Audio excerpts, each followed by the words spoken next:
আসসালামু আলাইকুম।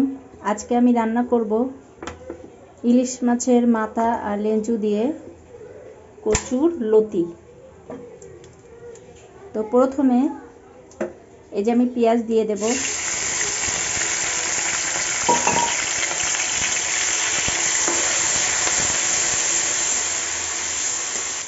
এরপরে দেব রসুন,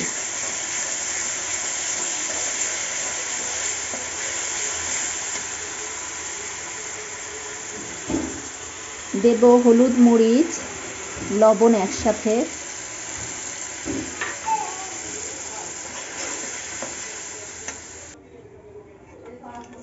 সবগুলো একসাথে দিয়ে পানি দিয়ে দিয়েছি। এরপরে দেব এই যে ইলিশ মাছের লেঞ্জু মাথা, এগুলো দিয়ে সেদ্ধ করে নিতে হবে। ভাজলে টেস্টটা বেশি পাওয়া যায় না, কারণ এরকম সেদ্ধ করার পরে যখন এই মাছের টেস্টটা ঝোলে আসবে তখন আমি দ্বিতীয় স্টেপটা শুরু করব, মানে লতি দিয়ে কিভাবে কি করব সেটা। এখন আমি এটা ফুটানোর জন্য ঢাকা দিয়ে রেখে দেব।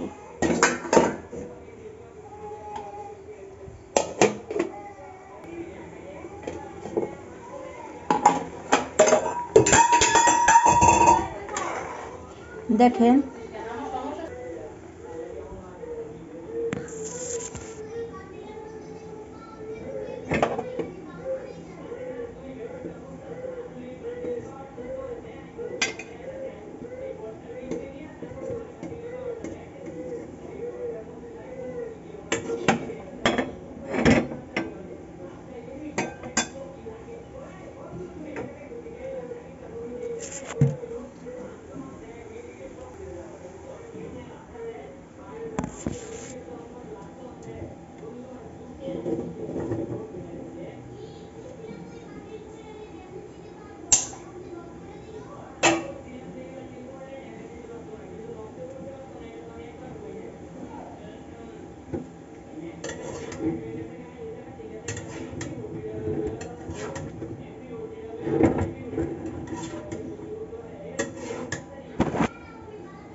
এ পর্যায়ে আমি এখন এই যেভাবে নাড়তে থাকবো।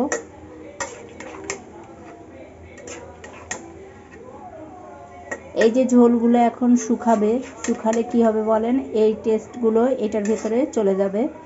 তো অনেকে ভেজে দেয়, হ্যাঁ, অনেকে ওই যে গুঁড়ো করে দিয়ে দেয়, গুঁড়ো করে দিয়ে দিলে তখন খেতে একটু অসুবিধা হয়। তো এভাবে দিলে টেস্টটাও হয়, আর হচ্ছে তোমার মাছটাও গোটা থাকে, আস্ত থাকে।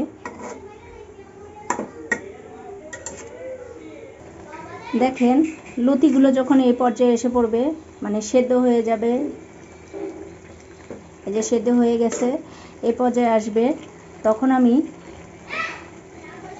মাছগুলো দিয়ে দেব।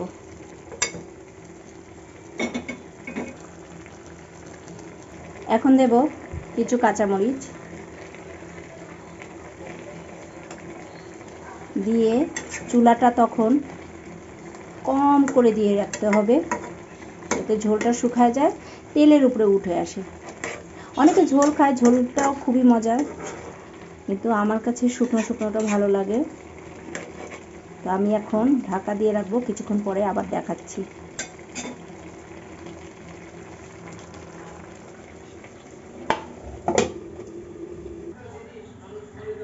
আলহামদুলিল্লাহ, তৈরি হয়ে গেল আমার লতি দিয়ে ইলিশ মাছ। তো দেখেন কত সুন্দর, লোভনীয় হয়েছে। তো এরকম করে বাসায় রান্না করে খেয়ে দেখবেন, ভালো লাগবে। তো আল্লাহ হাফেজ, আজকে এটুকুই।